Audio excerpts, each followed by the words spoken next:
All right, hello everyone, and how's it going? Ethersong here, and today we're going to be talking about Blue Protocol news. So let's get started. So first up, some news from Reddit. It looks like on the Amazon page there was an image of the Twin Striker here, and it says game access 7 days early. So it seems like they might have like a founder pack or something, where if you buy it, maybe you'll be able to get early access, like a week early. I don't think I've heard anything on the Japanese side like that, but it seems I think like Amazon did something similar. Was it with like Lost Ark or something? I think they had like a founders pack or something. So maybe they're gonna have something similar going on like that. Yeah, for Lost Ark. Yeah, that's what I thought. And yeah, it looks like, yeah, I guess some people are speculating that it's gonna be like a founder pack or something. And it disappeared at some point, I guess. So maybe they were planning for something and some circumstances changed. Maybe the network test delay affected it. But it looks like this may be something that's going to be happening in the future.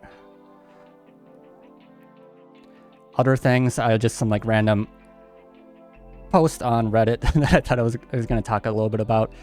Will we have stamina for daily, weekly loot? So I guess this is kind of based on gameplay from like Genshin Impact. You know, like with like Genshin Impact, you have like stamina. It's kind of like a mobile game mechanic.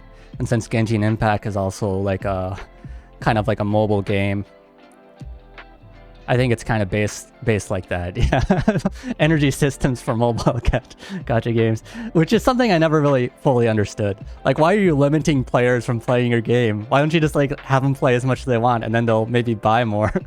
But maybe people do like spend money on the energy. For me personally, whenever there's an energy system, it just annoys me and I quit the game.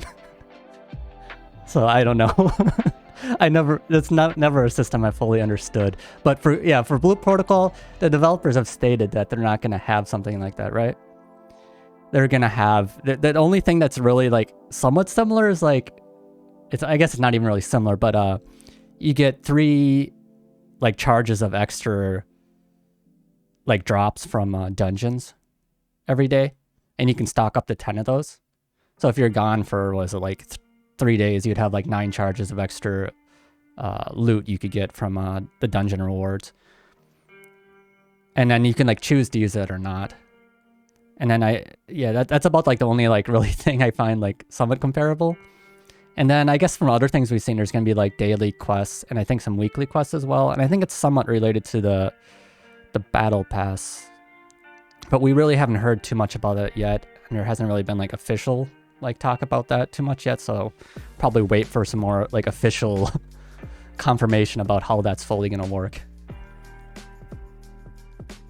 Yeah, so that's all we really know, but it's not going to be like Genshin Impact where you're limited by like a mobile energy system. That would just be annoying.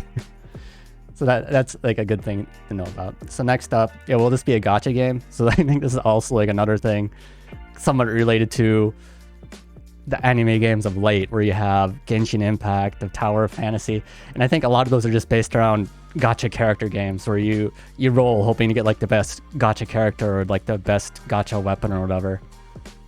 And yeah, and for Blue Protocol, all we really know about gacha currently is maybe cosmetics or mounts and things like that. Yeah, and that's about like all we've really like heard about it. So I don't really think it's gonna like affect gameplay too much, for you need to do gacha like to be able to unlock game elements. Like for me, like Genshin Impact, it's like locking core characters, like gameplay elements behind like a lottery or like a gambling, which I never really liked.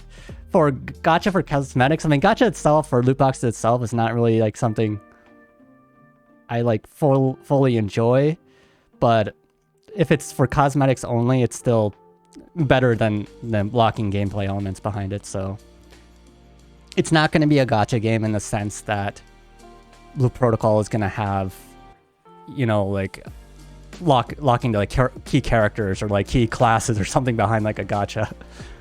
So that's a good thing.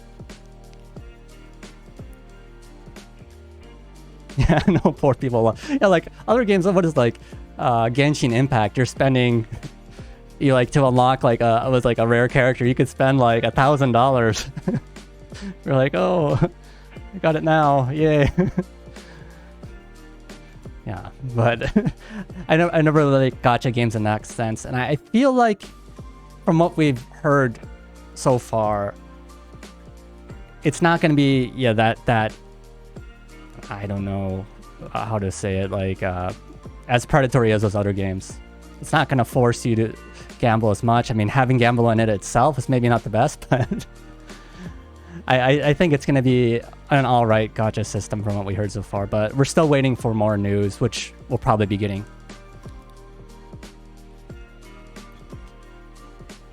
Oh yeah, Belgium. Yeah, like it's definitely a thing. Like with a lot of games recently in like Europe, they're starting to get a lot stricter with like loot boxes and gacha. And I think that's maybe one of the reasons you have like Overwatch 2. Like in Overwatch, the original Overwatch, they had like a loot box system, but they totally did away with that. And that's why I think a lot of games are now switching to like battle passes as like an alternative to the gacha, because it seems like maybe in the coming years, Europe's going to get stricter and stricter with those laws. And they're going to make it like 18 plus to be able to play a gacha game or something like that. You never really know. Which I'm fine with, because I never really liked having gambling in games. I don't think it's a place. It's kind of like hiding gambling behind like a pretty interface of like a game. It's kind of, I don't know. Yeah, but I hope that Europe maybe gets a little bit stricter with some of the things, because you can see a lot of people like kind of not able to control themselves with like those gacha kinds of games. Moving on, I'm going on to Twitter here. So this was something that kind of appeared on Twitter when I was searching. It says Blue Protocol silence. So this has to do with Blue Protocol, I think mostly last week, because the week before that we got news that the developers are preparing, I guess they're preparing to announce an announcement, which sounds kind of, I don't know, it's strange.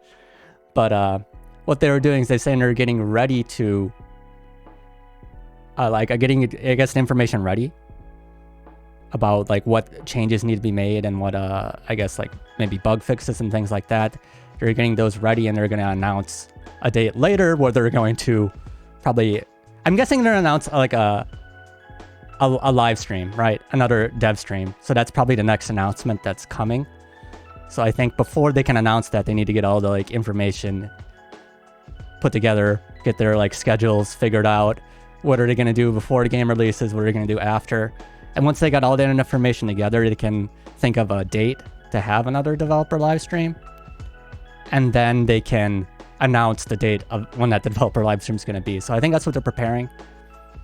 And they haven't got there yet, right? And so like last week, I think a lot of people were hoping for the announcement of the next developer live stream, but that didn't come. So I was watching Twitter on what is it, around just before 5 p.m. on Friday here in Japan, and it seems like the developers oftentimes are like whatever their social media account person does, usually like on 5 p.m. on like Friday, or sometimes like a Twitter, like a new tweet, right? And everyone before 5 p.m. is like, is it gonna come? Is it gonna come? Is there gonna be a new tweet? We're waiting. It's definitely gonna be today. You have all these tweets of people waiting for that new information like before 5 p.m. And then 5 p.m. passes, like, what? No information this week? And I think that kind of led to this, was it Blue Protocol, like silence kind of remarks, where there was a week gone where there was no information about Blue Protocol, right? So everyone's like, how long are we going to have to wait for more information again? I think people are kind of like old traumas being revived, right? Inside of people when we had like that like 2-year period of no Blue Protocol news. And it's even like on like Japanese message boards like this. This is like a Matame site where it's like putting together like messages of like various things.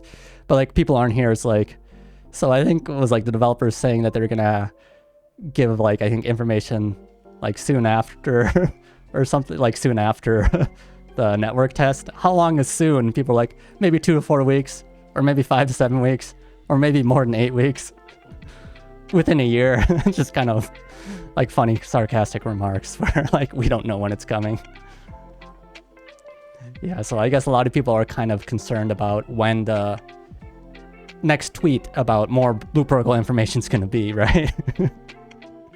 Well, I'm personally hoping next week. I'm hoping next week we get something. I feel like next week is still within like a reasonable time span. If they keep pulling out, I think people are going to get more and more worried about the development status of Blue Protocol bands. Like, are they okay? They're not saying anything again, right? Hoping for April release. Yeah, I know like some people are hoping for a Golden Week release would be like the end of April here, right? Where you have like a week of like holidays here in Japan. So maybe some people are hoping for Blue Protocol to be released before that so they could play during the holiday week here in Japan. But I personally think that may be a little too optimistic. I'm still within my believing my time frame of maybe by June or so. Like if we consider was it like an early spring release they were talking about. They were talking about early spring originally, right, for their release period. I think we maybe are getting past that at this point, but that was when the network test was in January. So if we think that the January network test and the early spring release date were correlated, maybe they were originally planning March, right? Maybe around March or so for a original release date. I think it's probably gotten pushed back, right? But since the network test got pushed back because of the network bugs and whatnot, and now they have to look at what they learned from network tests to make fixes and some changes and things, maybe consider around 2 months or so after the network test as like a reasonable time frame. That's just my current reasoning, my current best guess. So maybe since they had it at the beginning of April here, maybe by the beginning of June or so, or maybe sometime in June, we'll get something hopefully. But yeah, if it's earlier than that, that's great. If it's later than that, it's kind of sad, but I guess we're going to have to wait for the next developer live stream to get concrete information, which hopefully will come soon. I'm hoping that next developer live stream will give us a lot of information, but they said they were going to have like a roadmap of things to come, right? In their like developer live stream after the network test. So hopefully they'll have just like the full roadmap towards release. Like what are they going to be fixing before release? What are they going to fix after? What are some of the big content updates or things that will come to Blue Protocol after release as well? So that's my current best guesses on Blue Protocol as it is. We'll have to see. Yeah, it's all speculation right now, so don't take my word on any of this. Next up, the next point of discussion here. So evidently this was like on their, this was an image that was on their official site for a short period during the network test.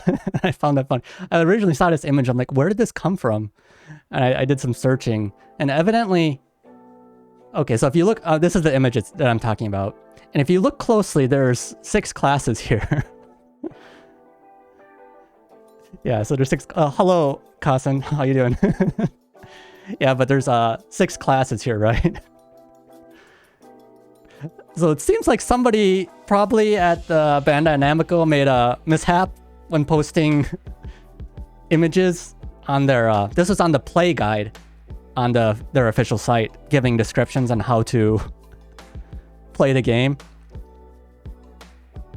Yeah, I'm doing good. Thanks for tuning in. Definitely appreciate it. Gonna try to get used to the Twitch streaming here. Yeah, so if you look at this, that's what I'm talking about. A new class, right? We've only heard of 5 classes so far, but there's 6 icons here. And it seems like this is most likely a Blitz Lancer class from what it seems like. So this is another discussion on a message board in Japan. We're talking about Shimaoka's Porori again. So Porori is like a slip up or like letting like news leak. So since this looks like it was on their official site, it seems pretty definitive that we're going to be getting a 6th class.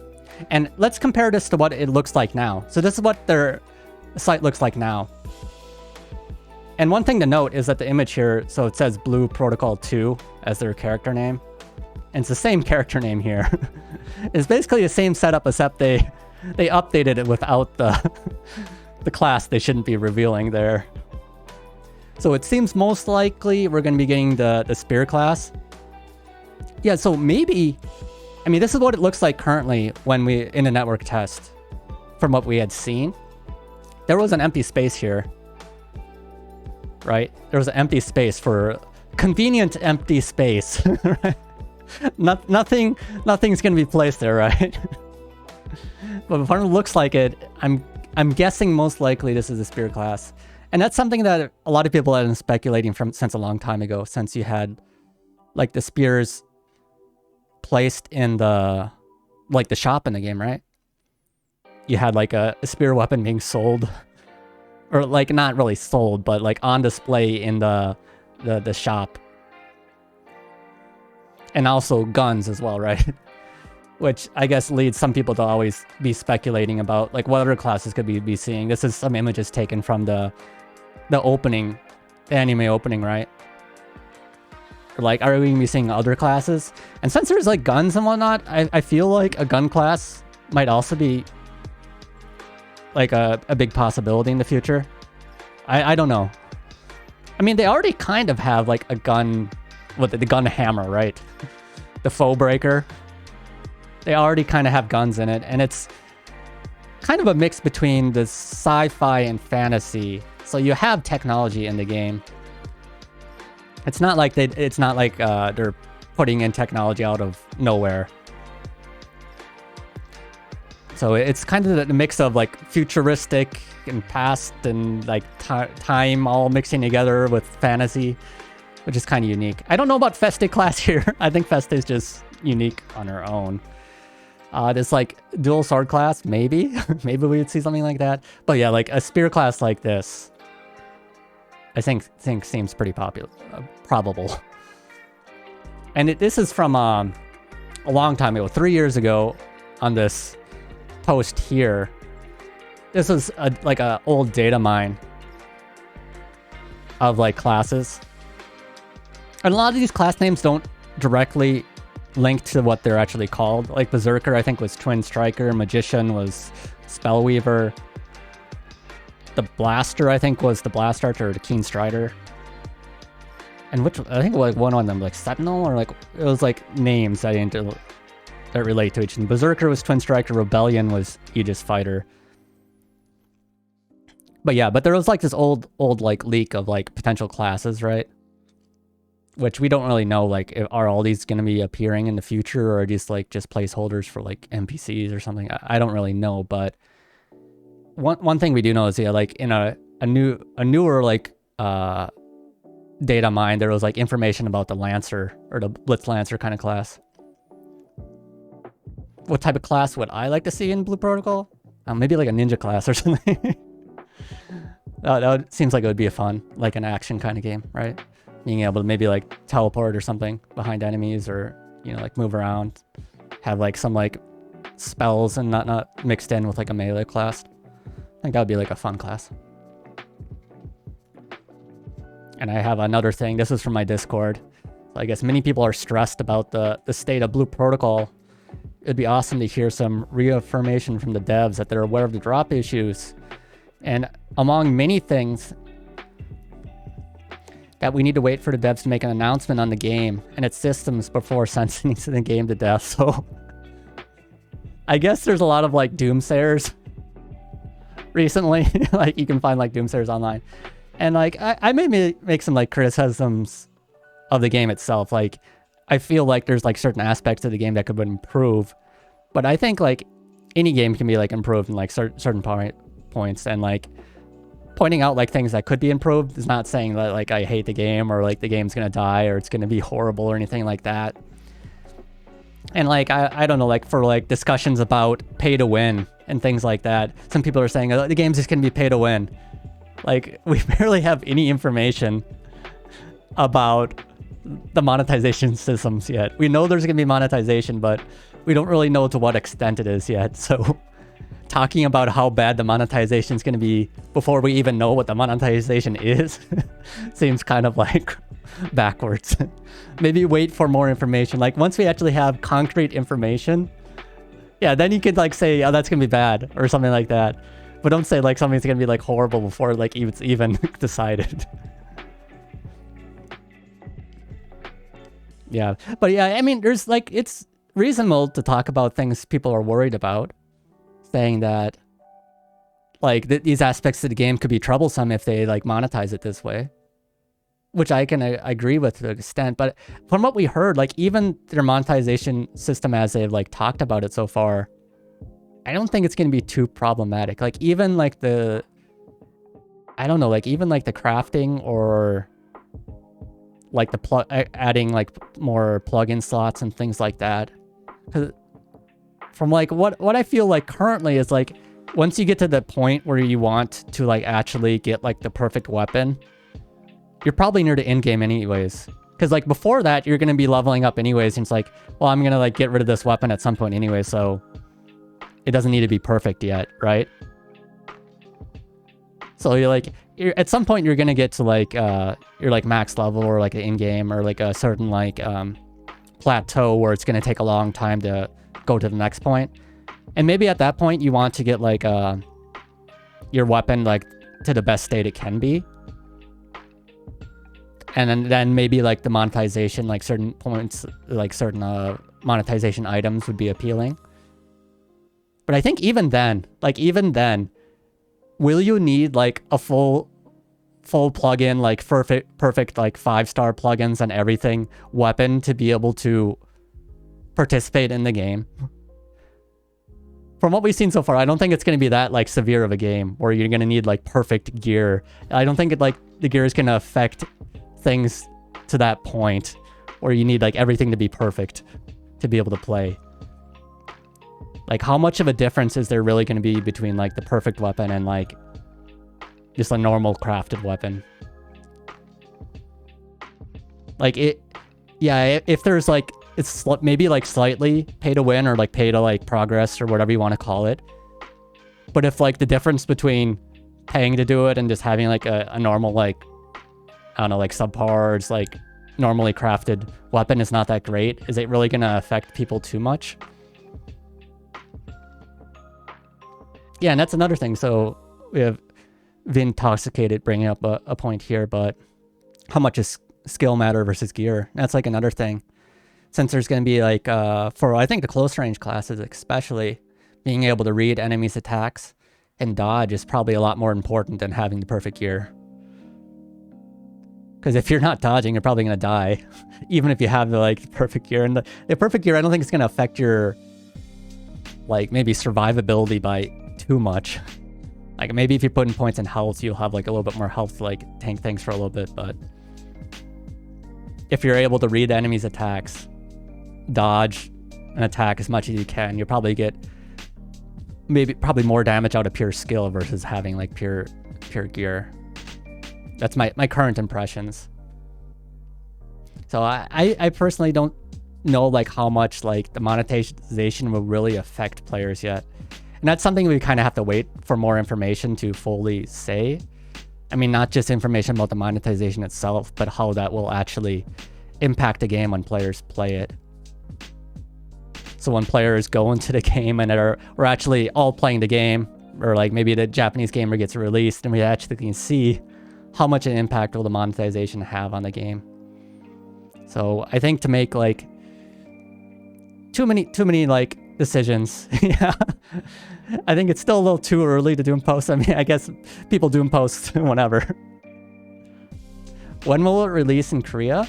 I'm not exactly sure, but Korea has its own publisher, wasn't it? Like I think it was like Smilegate or something.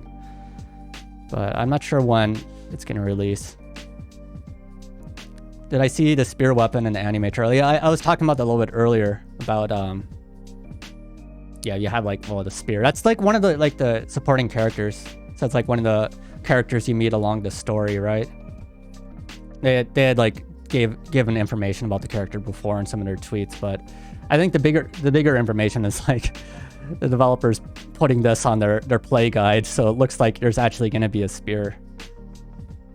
At least, I mean, it's not decided fully yet, but it looks probable. Okay, it looks like a high probability that we're gonna probably have like kind of like a spear kind of class. And I think that's the most of the stuff that I wanted to like kind of go through today with like the Blue Protocol discussion about like news and things. Currently, I'm just kind of waiting for, I guess, the next developer live stream for more concrete information about what's going to be happening going forward. And I guess depending on what changes, what changes they make to the game, because I feel like some of the main changes they're going to make are the ones to the progression. So like the problems with drop rates, the adventure board, the adventure ranks, and things like that. I think they got a lot of feedback from players during network tests, and even developers themselves probably felt it. So that seems like the areas that are most possible or most probable, I would think, to get improvements. And then aside from that, they probably have, you know, like random bug fixes or things that we may not be aware of. They're going to go into the game. And when do I think they'll announce a dev stream? Yeah, I think maybe this week. I mean, it's all, like I said, all speculation. Will I know? Probably not. I probably won't. But hopefully this week. That's what I'm hoping. Maybe tomorrow, maybe Monday here in Japan, they'll put out a tweet and say like this Thursday, because I think they like doing like their live streams on Thursdays. It seems Thursdays in Japan. Maybe they'll have one this Thursday. I would be happy.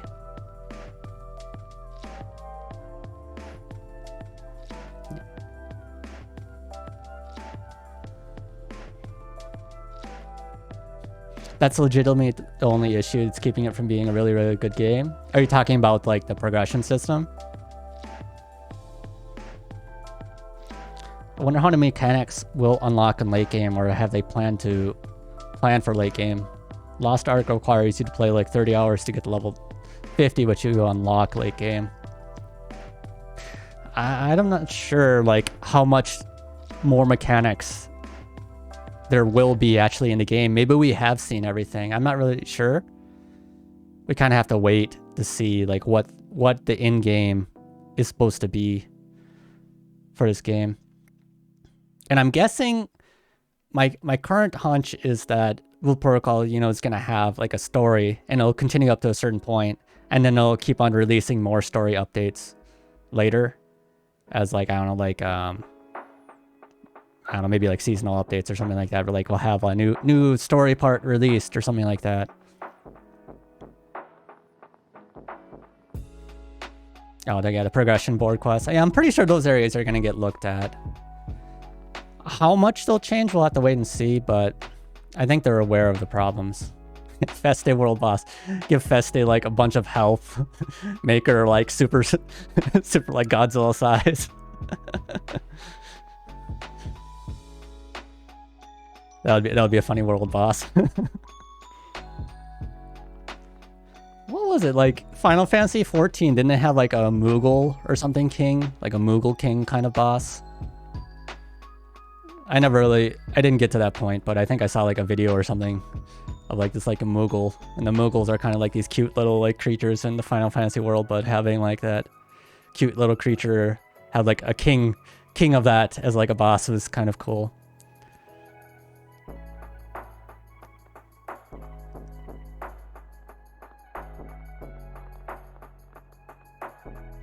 Yeah, I'm not sure. Like another thing that I always kind of like keep in mind with this, I think there's a big difference between Korean online games or like Chinese online games versus what Blue Protocol is striving to be. So I think a lot of those other games are really focused on like pay to win, like monetization to win. Especially, I guess, like China.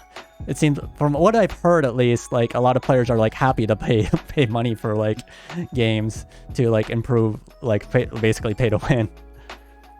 But it's a little bit more looked down upon on like the Western side, Western players.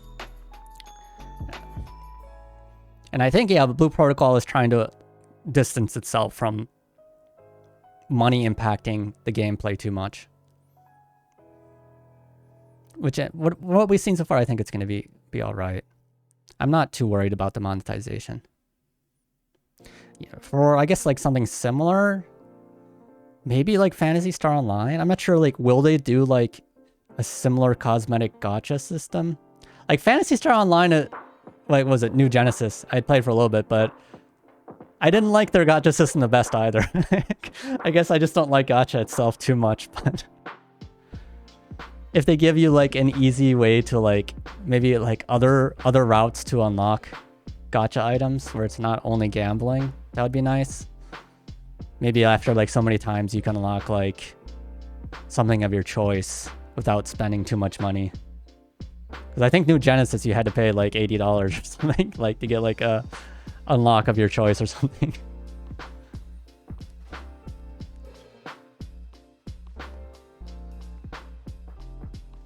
Yeah, but those are my general thoughts. Say, do we have any other questions or any other points of discussion for Blue Protocol currently?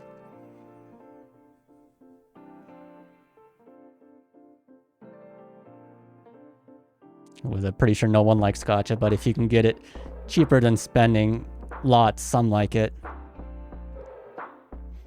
I'm not sure. I just... Gacha is the easiest way to make money, right? Because you'll have like that select few characters, not characters, but players. You know, maybe it's only the 1%, but they'll spend massive amount of money if they're able to. And you always have like that like video that it's always like brought up about monetization of games, where you want to try to get the most out of players. And I hope they don't go that far. I hope that they're kind with their gacha or gacha, whatever they want to call it.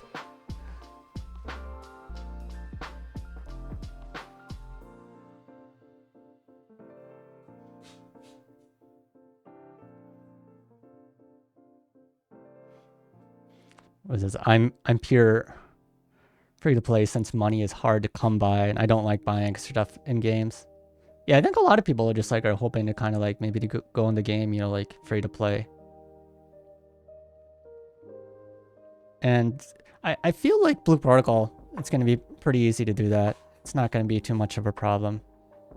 But yeah, it's another thing is like you need to think about the costs that they had for developing this game, because it's been in development, I think like 9 years or something. So they've probably been spending a lot of money developing this game, and they're hoping to get money back now somehow.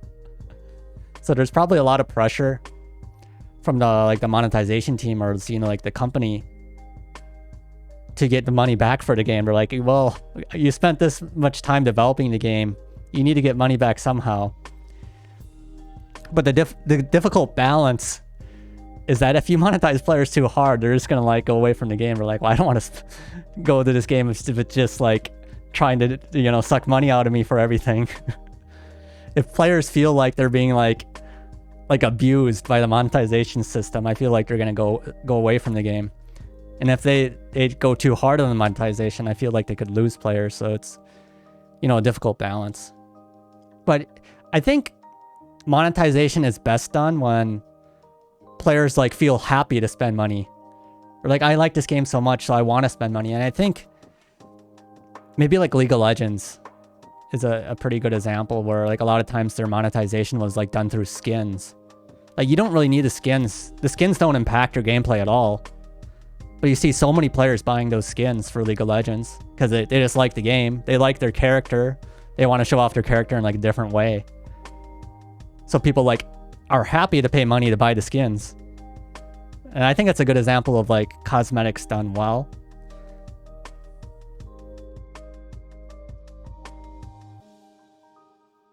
Yeah, I mean, a lot of people like spend money. Like I when I was playing League, I don't play like very much at all. I haven't played it in like a number of years, but when I was playing League, I bought quite a few skins as well.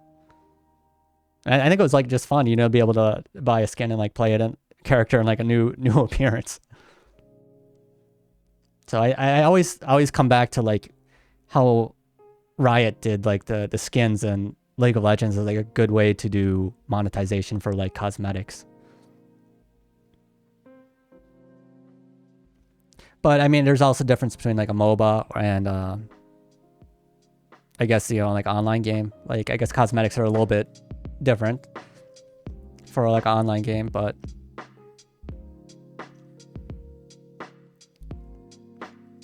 from what we've seen so far, I think they're gonna have kind of like a two-part cosmetic system. I'm not sure if they like have like you have your character here. They talk about outfits at all in here. This is just their, I'm looking through their play guide. But you have like your character, right? And you're able to do, what was it? Like you have like achievements in Blue Protocol. And when I was looking in the network tests, you got like glory coins for doing achievements in the game. And also I think it was like just through like some story elements, but I'm not sure if it's going to be the same in the final release. But you're able to use those glory coins to buy like cosmetics from the shop, right? From like a glory coin shop. So it seems like there's going to be some cosmetics that are done just through playing the game, doing achievements, building up like a special currency through achievements to unlock like unique like clothing and whatnot outfits. They had like the cat ears in there. And then I think aside from that, they're going to have like another cosmetics in the shop. So they're going to have in-game cosmetics that you can get through playing, and then they're going to have like maybe like shop unique cosmetics.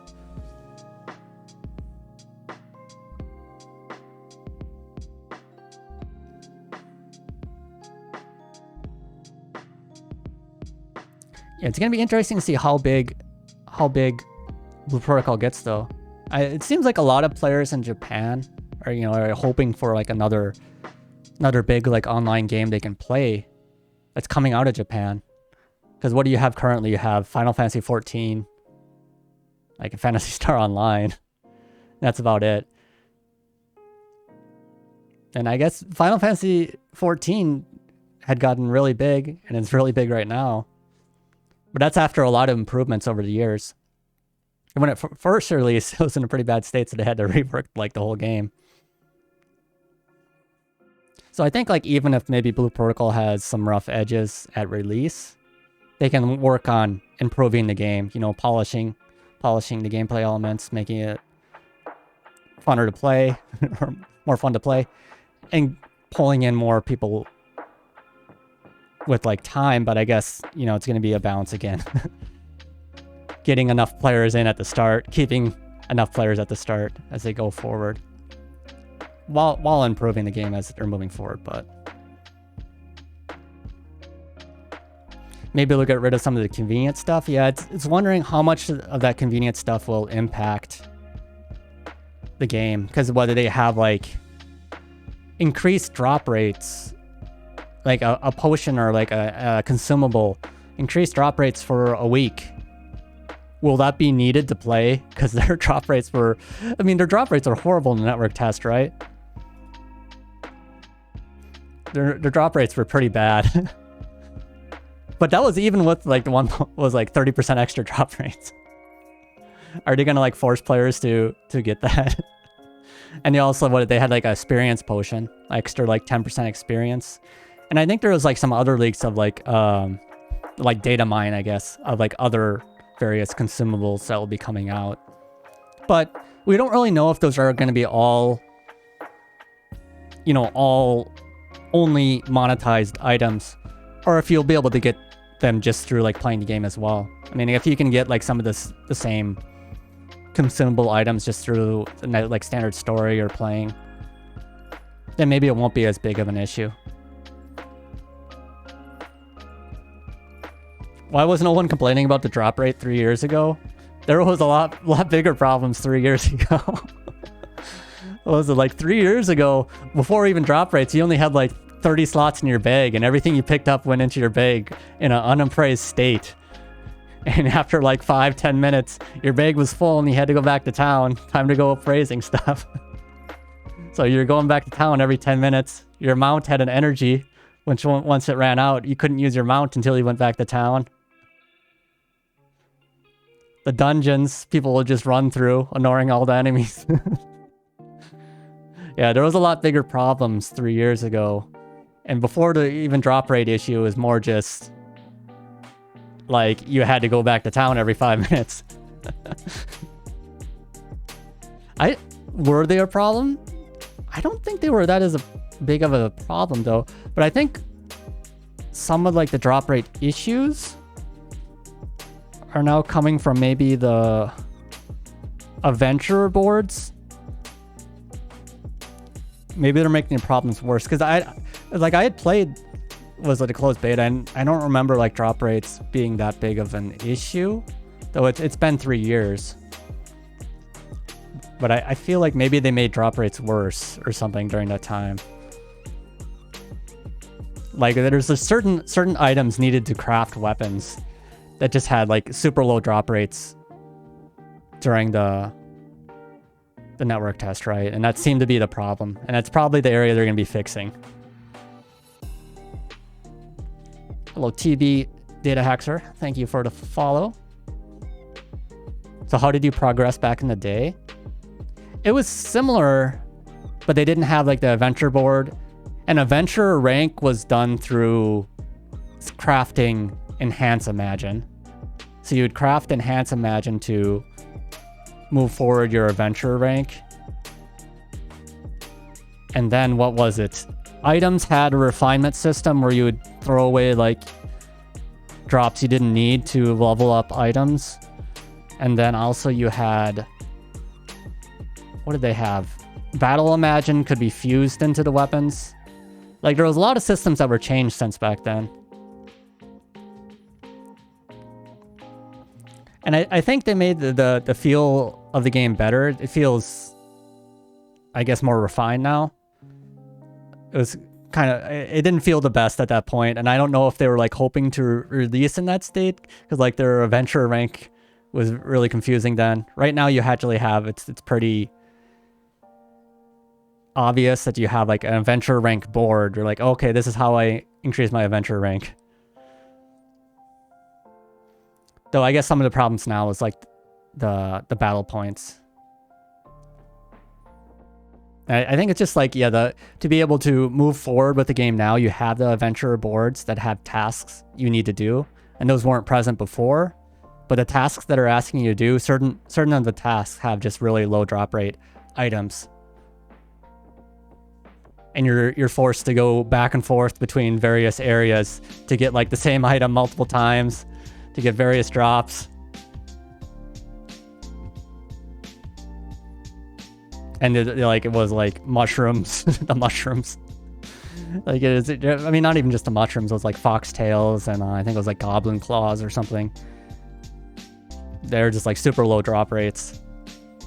And you'd have people, at least for the goblin ones, you'd have people farming them. All coming, waiting for them to spawn and just like farming them as soon as they spawned. And if you're a close range class, good luck trying to hit an enemy. Though they do have the party system where if you're in a party and a party member, if you're near a party member who kills an enemy, you get experience. Even if you don't damage a thing. So they have a way for you to kind of like get experience in things, even if you're not directly fighting things. Oh yeah, the foe breaker. The foe breaker seems like it was pretty strong. It was, from what I heard, it was probably one of the highest DPS classes in the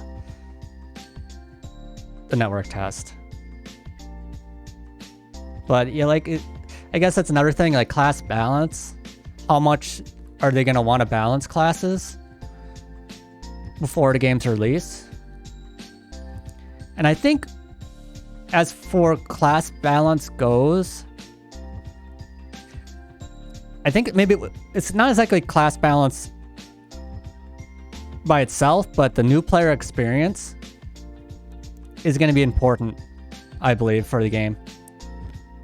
Because if maybe classes don't feel the best at the beginning of the game, maybe people will like quit because they're like, well, this doesn't feel very good, so I'm just going to play a different game. So you want to be able to drag the new players in, right? Or keep the new players. You want the classes to feel good right from the beginning. And that was like kind of links back to one of my like Spellweaver complaints where, yeah, Spellweaver, where you have these other skills that are like, okay, maybe these are like more powerful at in-game. I mean, we don't have the in-game currently, right? Maybe these are better at the in-game, but you want the new players to be able to like have fun with these skills. You just don't want these like skills that barely do any damage. You don't only want to be using Fire Blast for like the first like half of the game because that's just like the best skill. You want to give people some more diversity among skills, give them more choices, make them excited to actually get like new skills, not just like, okay, this one's also weaker than Fire Blast. I guess they'll maybe use that later if it gets better. That's what it kind of felt like. Yeah, I mean, it looks like the Spellweaver probably gets stronger, you know, near the end of the game. It gets more EP. It gets more EP regeneration.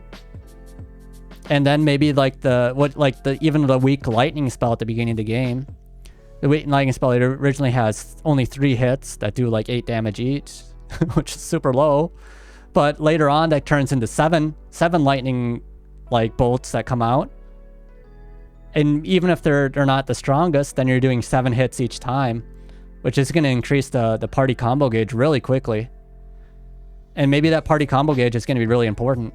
And also the elemental status, right? Yeah, maybe it's going to be putting on a lot more elemental status compared to like the Fire Blast.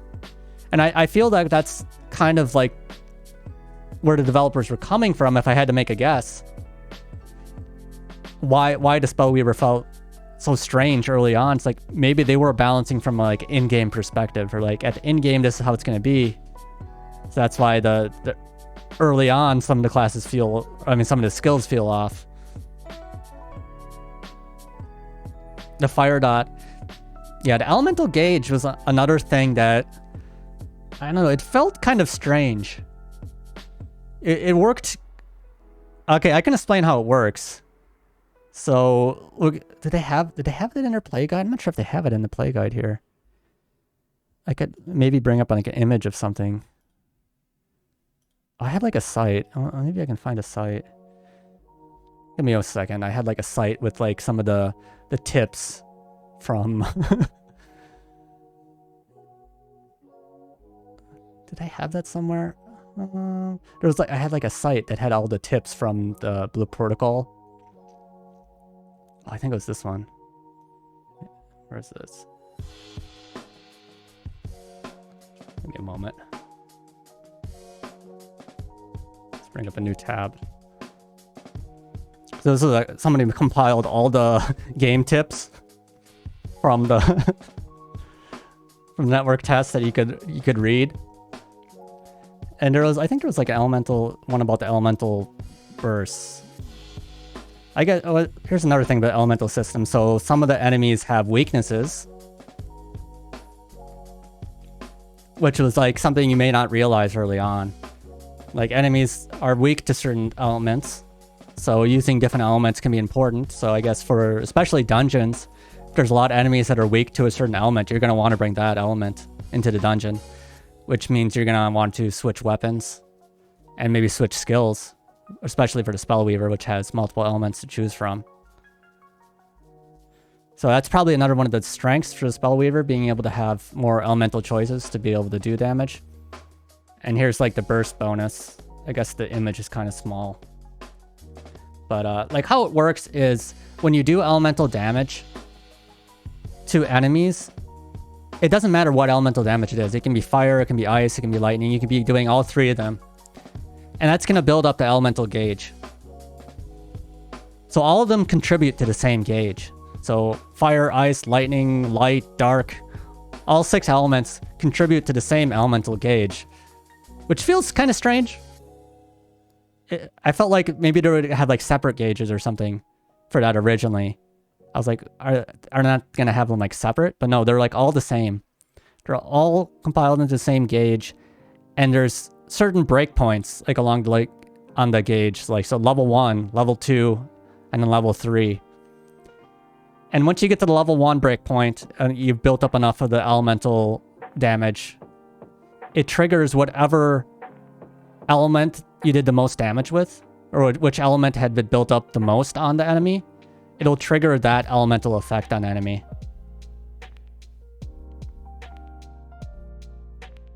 Which, I might have an image somewhere. If I can find it. Do I have an image? Probably do. In one of my like previous videos. Or I could just like go to my YouTube. My YouTube, I had a video on YouTube about like the elemental system. Going in depth on it from what information is. That was before the network test. And at that point, I hadn't fully understood like how multiple elements would kind of work together. But yeah, they all kind of contribute to the same kind of gauge. Oh, here we go. I think I found it. I think I found my image. Yeah, so here's one of the images. I don't know if I can just drag this in. Here we go. Yeah, so you have like, once you get to level 1 or level 2 gauges, you can see the gauges kind of like on the enemies here. It'll trigger various elemental effects. So fire does damage over time, ice decreases move speed, lightning occasionally interrupts actions, earth increases damage taken, light decreases damage dealt, and darkness chance to miss. But it seems like probably fire and earth are going to be the strongest because a lot of players are probably just going to want to kill things fast, right? Yeah, but I guess like if you want to just trigger one of the things, you just organize with the party. But it's like, what if you want to trigger like multiple different effects? It seems like that's going to be difficult.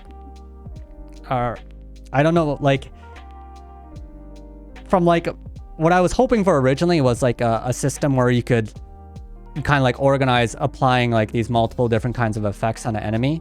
But since like everyone's probably going to be bringing like these elemental weapons, probably the element that's going to get applied is whatever elemental weapon most of your players have in your party.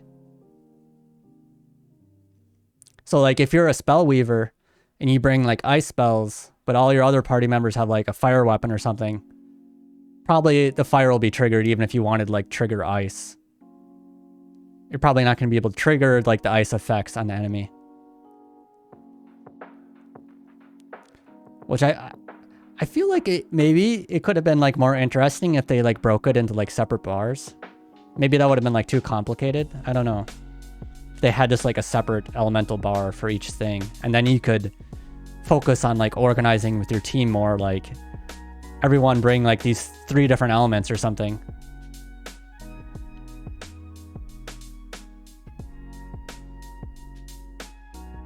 But yeah, I don't know.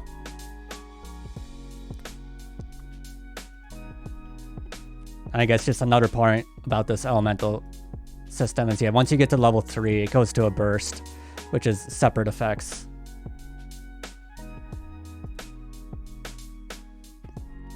So it's these separate effects here. Like large damage. Ice is damage, lightning is damage paralysis, earth is damage, and also like was it before, once, is it at the end, the elemental finish, but earth also had kind of was it stops their movement, and ice also freezes them. Yeah, I guess like Spellweaver, I feel like maybe it is really strong late game, but improving how it feels early game would probably be good for player retention. If you can like understand what I'm saying. Like if you want players to be able to enjoy the class right from the beginning, even if it is like strong at the end. Yeah, like I don't mind if they like nerf Fireball, but I don't think that's a problem. I think the problem is like just all their abilities overall are kind of weak early on. So if they can like improve their early on damage but not impact how influential they are at late game, like kind of just keep the balance throughout, that would be the best. But I don't have enough information to really talk about the in-game yet because we haven't seen the in-game, and I don't know what the developers are thinking when they're balancing.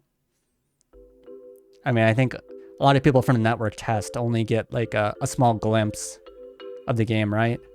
They can see the game up to a certain point, but they don't really know what's after that. And how like balance is done in those regards.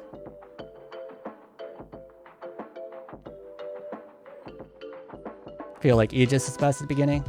Yeah, I'll have to check out the other classes. I think the having all the classes, you know, be able to play on the same character is gonna add a lot of, I don't know, like replayability. Not exactly replayability, but give players a lot more to do in the game. So like even if the story isn't maybe like super long when the game launches, it's going to probably take a while to get all the classes to the max level at that point. So you'll have a lot to do. Because like even like getting a class to level 20 or so takes a while, it seems. Which will probably speed up maybe a little bit because of, I guess, clearing out some of the roadblocks along the way, like the low drop rates.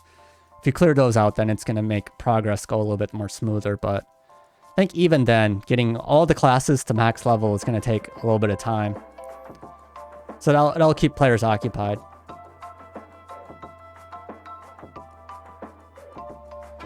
Yeah, so that's just content by itself, like just trying to get all the classes to max. I guess some like questions then, or maybe what are some of the ways you can like catch up with other classes? Is there like good ways to catch up? And I guess some of those options could be like the weekly or daily quests. You could always do those on like one of your like subclasses or whatever you wanted to do.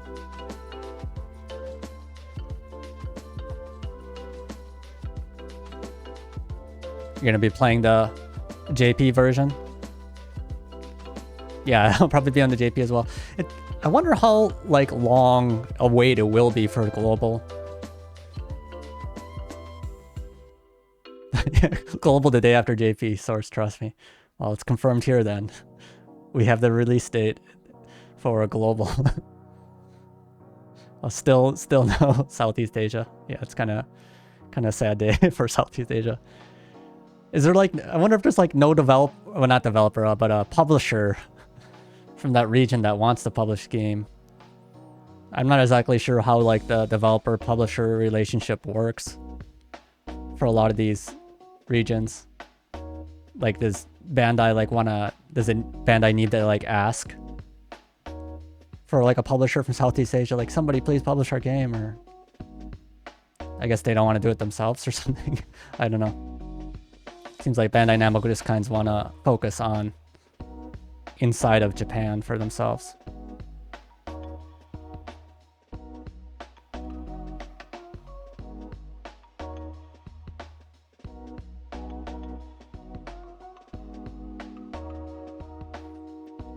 Oh yeah, Japanese version as the main game until global. I can see a lot of players probably doing that. Yeah, it's another thing to be concerned about. I'm not sure if they'll have like VPN, or not VPN, but you know, like IP restrictions. Are they gonna restrict players from outside of Japan? I could understand it for the network tests, right? Or like even a closed beta, because they want to like check how the game will work with players inside of Japan. Are they still going to be worried about it after release? Is it going to be as big of an issue? Are they worried that like other publishers may get angry, so they're going to like stop it? I don't know.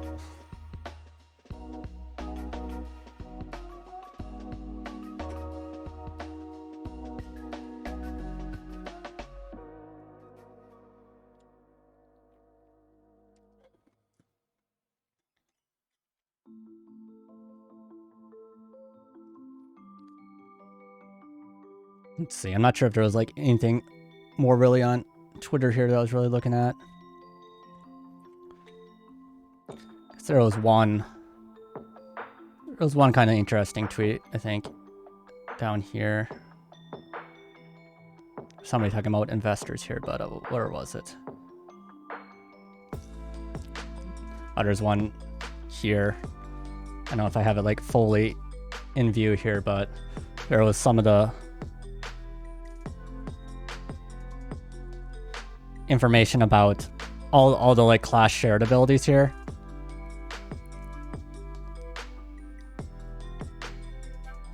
Oh, we're just still kind of talking in general. I'm just going on another tangent here. Yeah, I was just looking at this. I was thinking maybe making like a video by itself about this later. But this is a lot of players always ask like what is like a secondary like class like do?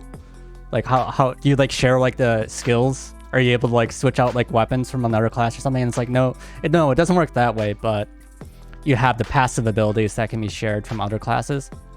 But it's not all the abilities for those classes. It's only certain abilities that can be shared. And somebody had compiled a list here of like what all the various class abilities that can be shared for each class.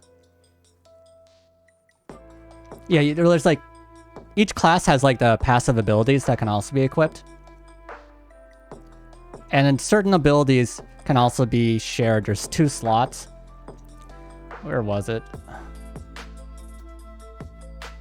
In the play guide here, I think you can probably see it too.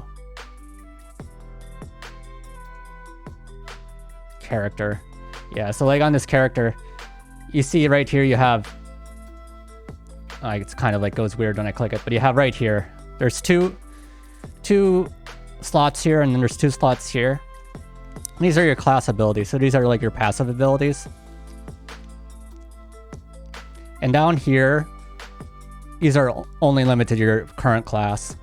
And these ones can be shared with other classes. So you could equip other classes' passive abilities inside of here. So that's like one incentive to level up other classes. I think you level them up to a point where you unlock their shared ability, and then you can slot it into another class. So as for the passive abilities, there's 2 for each class. And what is it? Aegis Fighter. Aegis Fighter, what do you have here? It's called Hateful Damage. Okay, that's interesting. And this is, I guess, like a hate is what aggro is called in Japanese, right? They call it hate in English, I guess, aggro or whatever. And what it does is, what is it? The damage you deal increases aggro from enemies. And that just, so this is something that can be shared. So if you want to get enemy attention on like other classes, that's like one of your options. Start the music back up again. So yeah, that was one of the Aegis Fighter thing, and then Aegis Fighter has one more. See, it's whenever when you help another player or like save another player, I guess they get more HP restored. So I think it's like when you like revive another player, you can revive them with more health. And what do we have here? Twin Striker. Their shared ability is you increase damage you deal when you're below a certain threshold, HP threshold.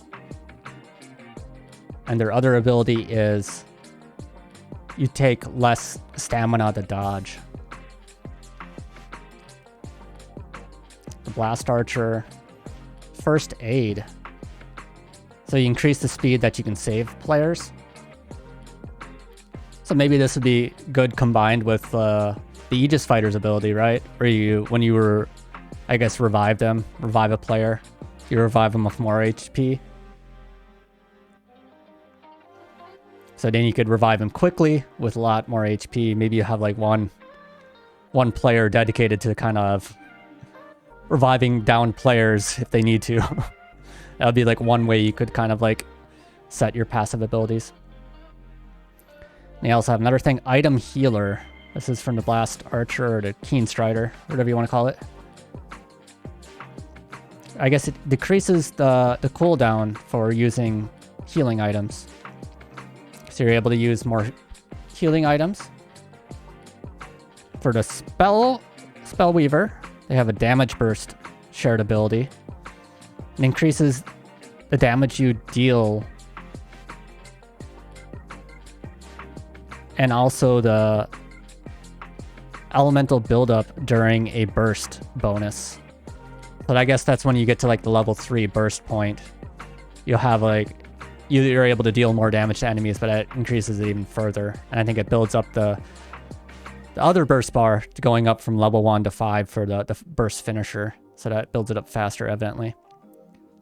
And then hate management, so this is like aggro management or something. So it decreases the chance of enemies targeting you when you deal damage. So the players that don't want to be targeted, this could be like a good passive. And then we got 2 more. The Foe Breaker had the Guts ability and the Stamina Up. The Guts one is you have a chance to remain at 1 HP if you were to take, I guess, fatal damage.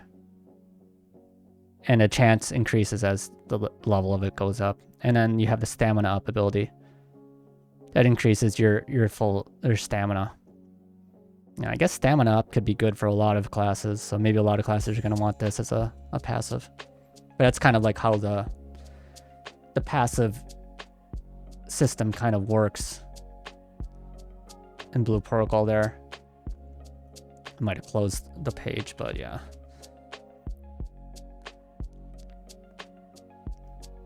Just kind of going over one of the mechanics I hear a lot of people talking about occasionally and wondering what like these do exactly. But yeah, these are passives, so they're not actives, but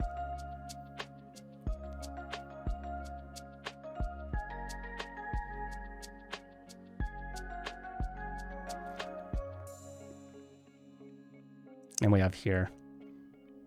I guess another thing I noted was like the skills. They also have like these variations. Like I think you can like unlock it's like level 50 or something to get like different variations of what they can do. And some of them kind of change the mechanics. For like example, like the Spellweaver has a Thunder Mine skill that shoots out these like lightning balls of lightning that move slowly towards the enemy. But like a variation of that later on is like the balls won't move at all, they'll just stay where you place them. So you could probably make like a wall of like giant lightning balls just placed somewhere. I don't know if that's like better or not than like doing something, or like maybe that's useful. I don't know, but it kind of changes how like the skill works. Other ones like kind of increase the size of things or the duration. There's various variations like that as well.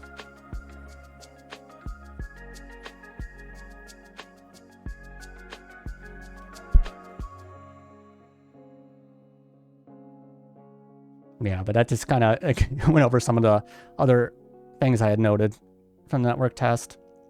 I don't know if there's like too much like other really like new information to talk about at the current point. But yeah, like I said, probably just gonna be looking forward to the developer stream. Hopefully we get news about it next week. I'm hoping. I mean, the Japanese players are definitely hoping as well. We're talking Twitter, Blue Protocol silence showing up as like a search result. Yeah, I think it's like a thing that they need to be aware of. Like, if they're gonna like need some more time to like do it, at least like say we need more time to before an announcement or something. I don't know. I think a lot of players just start to get worried when there's long spans of time without information. Like even a week goes by without information. It's like, well, when are we gonna get that news? Yeah. And I guess they did tweet that like they're gonna have something later, but yeah, a week passed without new information. I think a lot of players were thinking that last week is when we were gonna get something, but that didn't come, so yeah, radio science for another year. All right, we got our new developer live stream ready now. A year later. I don't think it's gonna take that long, but I'm hoping their developer live stream is this month, and then they'll like say that maybe the game will release, you know, maybe they'll talk about when the game will release. I don't know when it'll release actually, but they did it once. There was that long span of time where they had like one tweet a month where they showed like one image. And everybody's like, oh, we got new information. Yay. New information. Now we just need to wait another month for another image. And then they stopped doing that too. Yeah, hopefully before Golden Week. I'm definitely hoping before Golden Week they get like another developer live stream out, so players can have like something to think about during their time off. If they didn't have like any information during Golden Week, everyone's gonna start thinking of the worst. You're gonna be off work, having time alone to think about what's happening with Blue Protocol. More and more dark thoughts will appear. Yeah, so give people some good information to think about during their time off. It's gonna be more doom posting, right?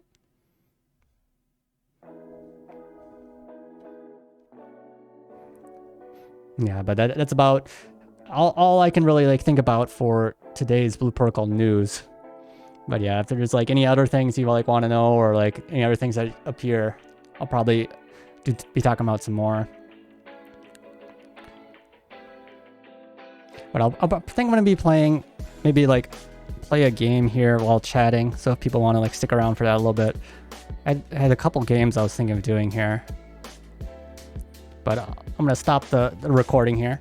So thank everyone for watching on YouTube, whoever's watching there. Come and check out my Twitch later. I hope to see you next time.